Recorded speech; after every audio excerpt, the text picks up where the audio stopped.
In the world of forensics, there are many ways to catch a criminal, from fingerprints to DNA. Today, we will explore some of these methods and look at the cases where they made their debut. Hi, my name is Shelby, and this is Merrily Morbid, the channel where we explore things that are at least a little bit dark. From deadly diseases to natural disasters, from true crime to man made catastrophes. So, if that's your kind of thing, come along and let's get morbid.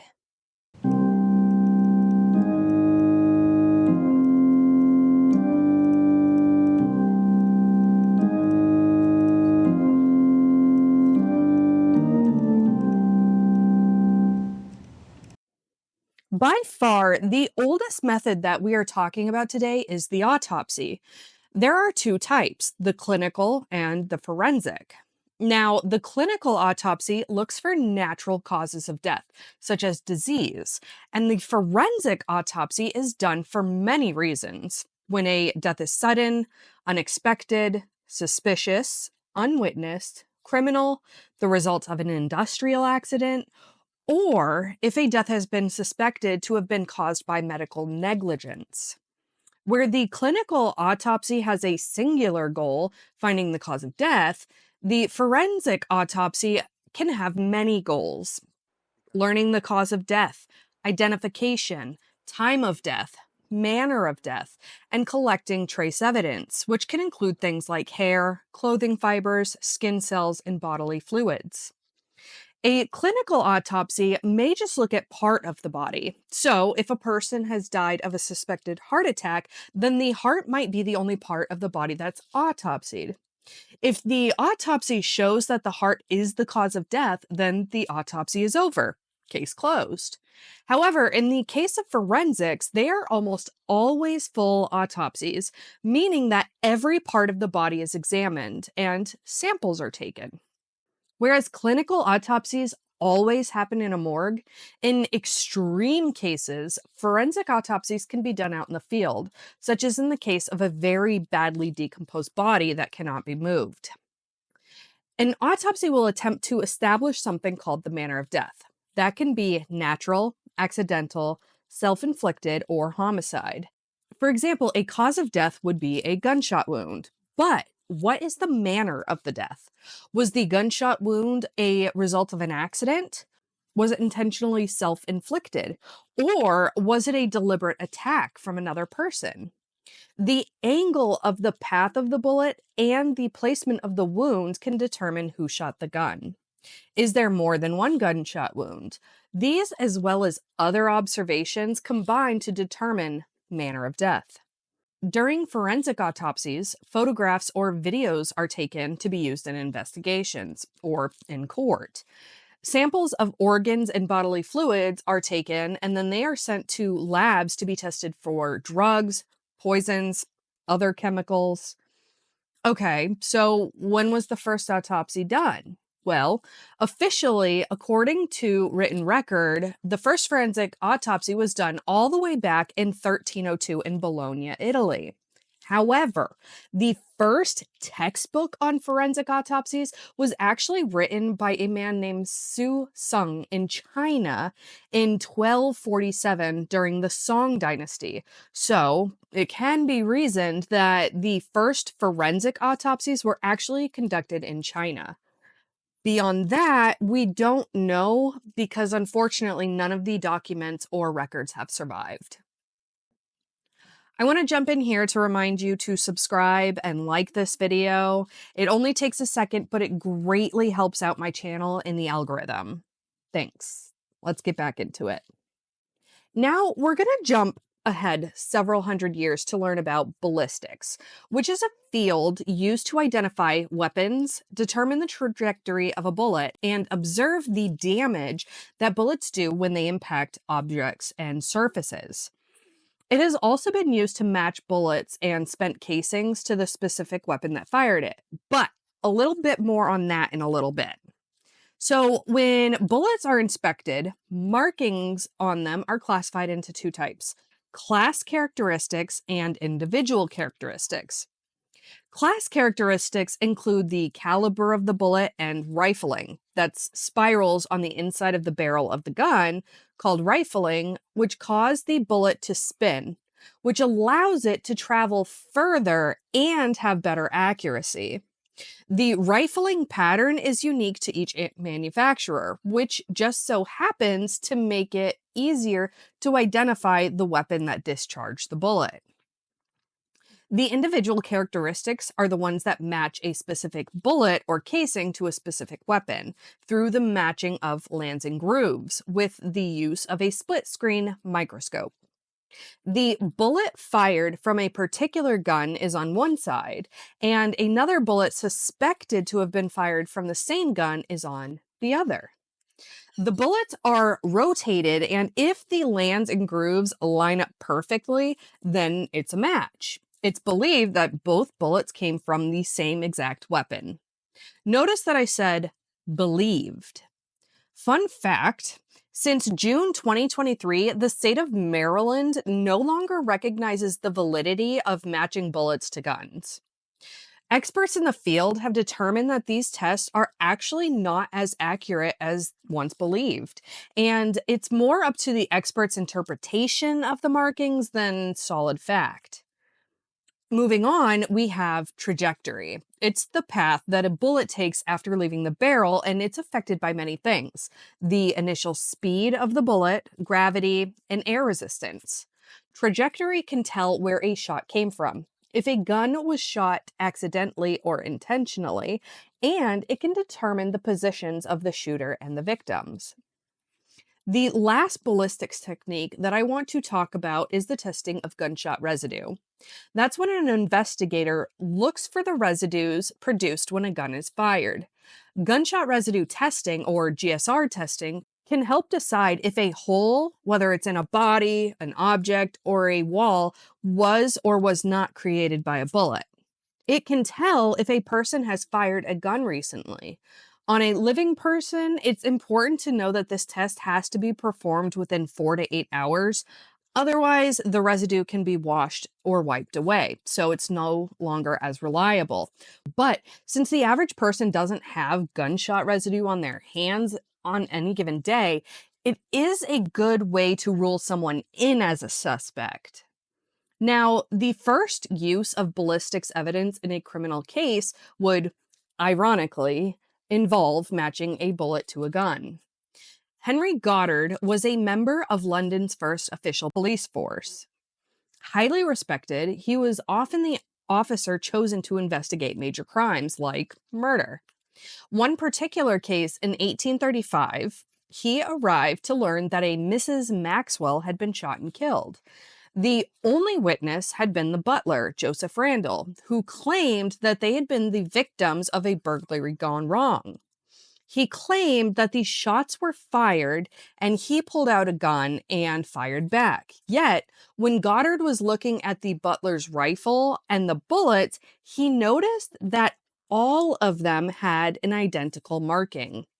After further examination of each of the bullets found at the scene, Goddard realized that every bullet had to have come from a single gun, Joseph Randall's gun. Turns out that the tropes are right. It was the butler that did it. So, what came next in the world of forensics? Believe it or not, toxicology. That is the practice of testing samples usually obtained during an autopsy to determine the cause of death or illness. It identifies the types and quantities of each substance that is present. Toxins commonly looked for include prescription medications, over-the-counter medications, illegal drugs, heavy metals, inhalants, pesticides, carbon monoxide, cyanide, as well as many others. The samples come from different body fluids and tissues. Some fluids and tissues are better for some things, and then some are better for other things, like toxins. Blood isn't great for testing concentrations of chemicals that aren't evenly distributed, and with decomposition, it's useless. Urine is sometimes used, but because of the amount of time from ingestion to the production of urine, it's really only reliable for identifying the mere presence of certain chemicals and cannot actually be used to determine the amount of a particular toxin or the effects of it at the time of death. The liver is commonly used since it's the body's primary processor of drugs and toxins. Because of the liver's role, many toxins are actually able to be detected and found in higher concentrations than anywhere else in the body. In deaths where alcohol is suspected, the vitreous humor, a gel like substance within the eyes, is sampled to determine alcohol intoxication levels. Testing of hair is done to check exposure to heavy metals like arsenic or lead, and sometimes for the use of drugs, including amphetamines, cocaine, marijuana, heroin. It's especially useful for seeing patterns of exposure and determining when the exposure occurred. And then finally, the contents of the stomach can be examined in cases of acute poisoning or suspected drug deaths, especially in cases of overdoses involving pills, since death usually happens before all the pills are digested. So, whole pills or even pieces of pills can be left behind. The first case in history to use toxicology was in 1840 when a man was suspected to have died from being poisoned at the hand of his wife, Marie Lafarge. Charles Pouche Lafarge had pretended to be a wealthy and savvy businessman when he first met his wife Marie, who had inherited money of her own. She married Charles on the premise that he was also wealthy.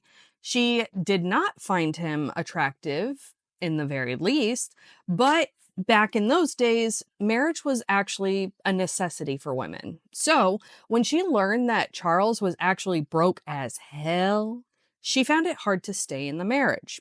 Not to mention that their humble abode wasn't even that. It was dilapidated and infested with rats. A hovel, really. Charles's mother begged Marie to try to make the marriage work, and it seemed to be going fine until Christmas came around. Marie had sent Charles a cake while he was away working in Paris. After eating some of it, he became very sick, and so he actually returned home. The family immediately hired a woman, Anna, to come help take care of him while he was sick. But as time went on, Anna grew more and more suspicious that Marie was making her husband sick by putting arsenic in his food and drinks. Anna told his family, who was immediately concerned. But Marie was flippant and said that any arsenic in the home had been bought to deal with their rat problem. Just weeks after Christmas, Charles died from his mysterious illness, and soon after, a police report was filed against Marie. When the police arrived, they found rat poison traps throughout the house, but they appeared to have been untouched. They collected some evidence along with some sugar that Marie kept in the kitchen. Testing on the traps revealed no trace of arsenic. But can you guess what was in the sugar container? Not sugar, pure arsenic. Yet, when Marie was put on trial, they couldn't actually prove that it was the arsenic that killed him. So, the court requested that Matthew Orfila, a famous toxicologist and professor at the time, be brought in to determine if Charles's death was actually a result of arsenic or not. Orfila took samples from Charles's body and performed something called a Marsh test, named for an English chemist. With this test, Orfila was able to prove without a doubt that arsenic was found abundantly in Charles's body. Subsequently, Marie was found guilty and imprisoned. She remained in prison until 1852 when she became very sick after contracting tuberculosis. And she was actually given compassionate release, and she died 5 months later. 45 years after that, we see the birth of the fingerprint. So, there are many types of prints that can be used in forensics, such as palm prints, toe prints, and footprints, but those aren't as common as the fingerprint. First, you should know that there are two types of fingerprints: patent and latent. The patent fingerprint is easily visible and left behind in blood, ink, paint, dust, what have you. Then there is the latent fingerprint, which is left behind every time you touch something.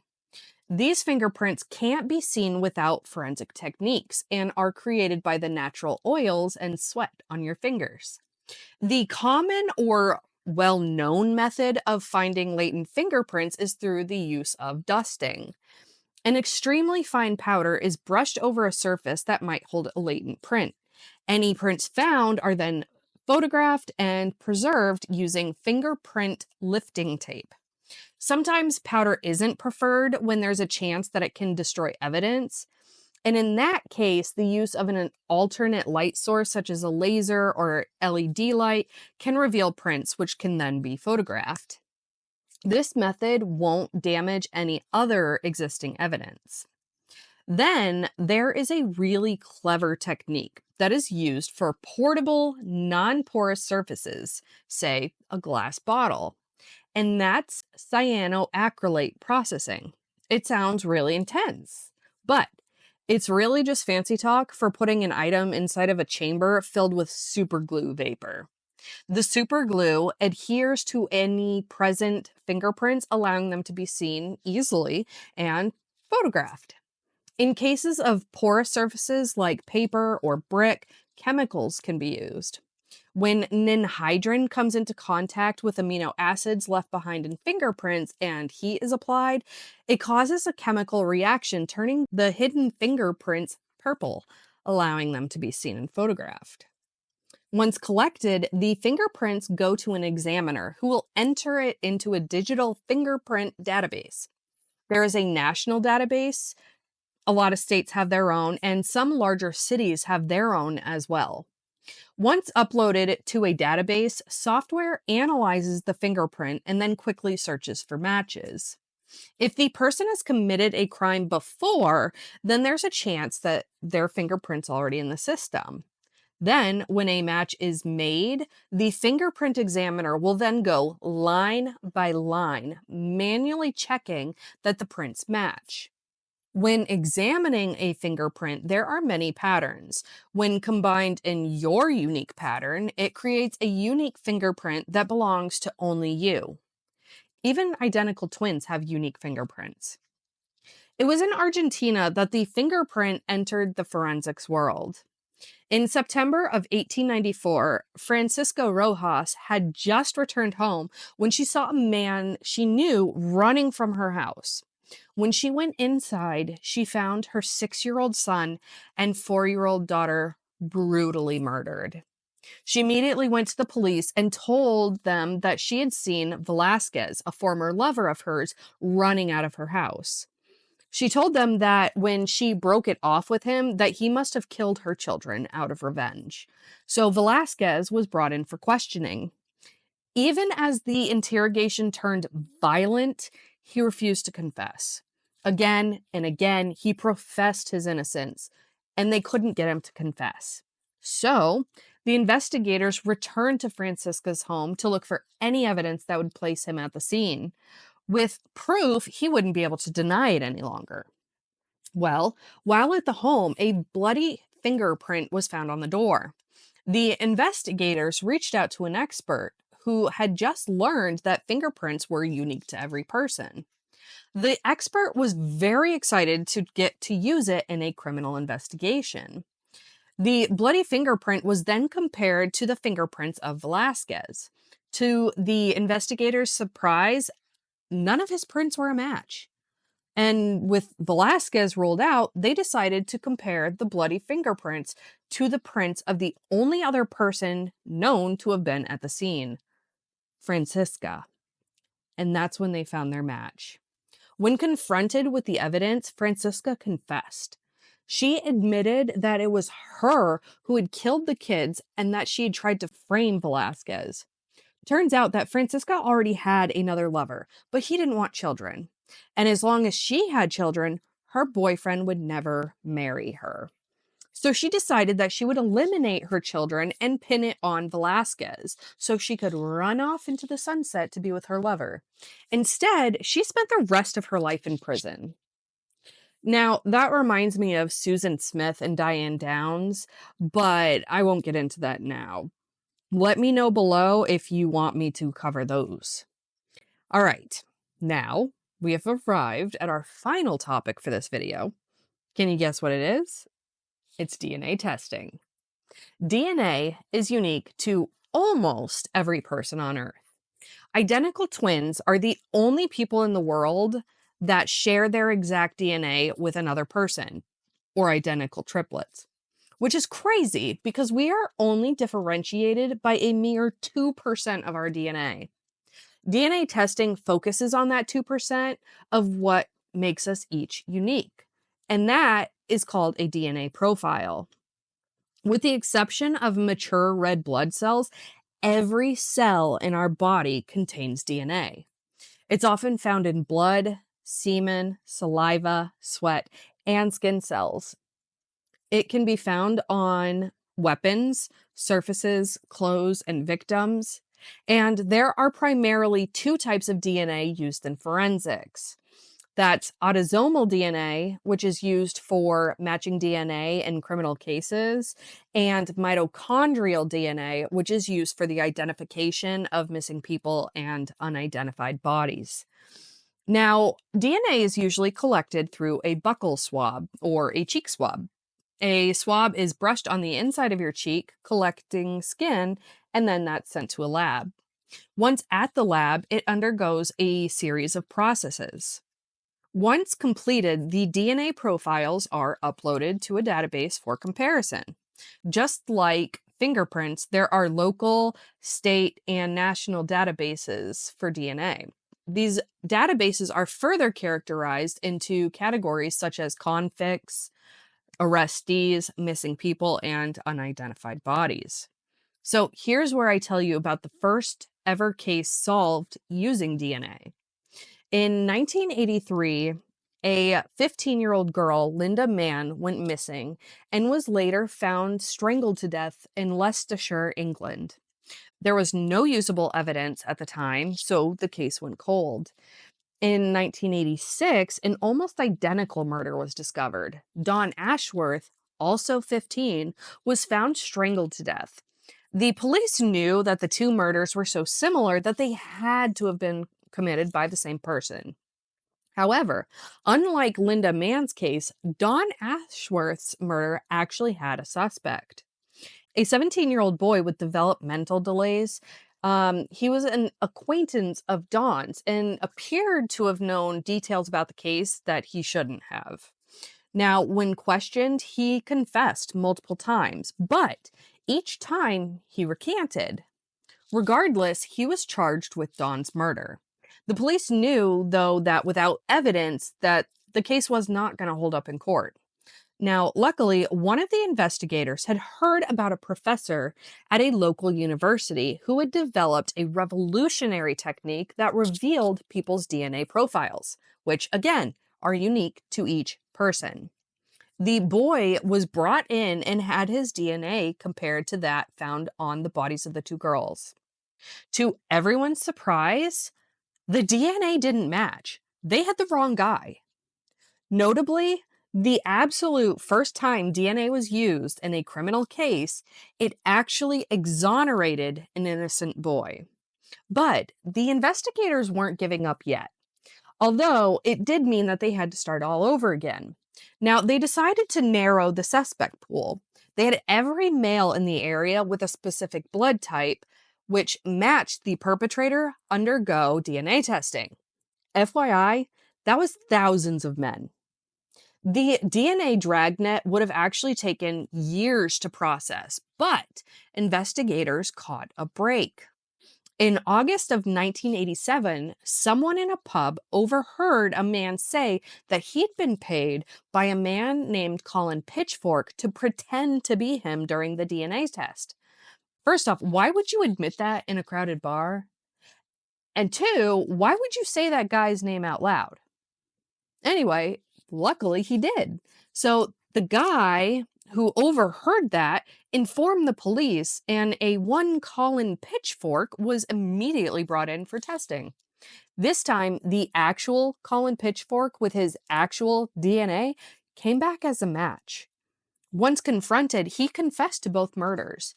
Now, this is going to piss you off. He was sent to prison and stayed there until he was released on parole in September of 2021. Now, he raped and strangled two teenage girls, but yeah, parole seems appropriate. Surprise, it didn't go well. Within weeks of getting out, he had his parole revoked for approaching young women. He was reincarcerated and remained so as of February 2025. Although he's still going up for parole, it seems like every year. And that's it for today. If you like this video and want to see more morbid topics from me, like this video, subscribe to my channel, and comment below. Every like, comment, and subscriber helps grow my channel. And if you aren't sick of me yet, check out my binge playlist. And as always, don't forget to be merry, but stay morbid.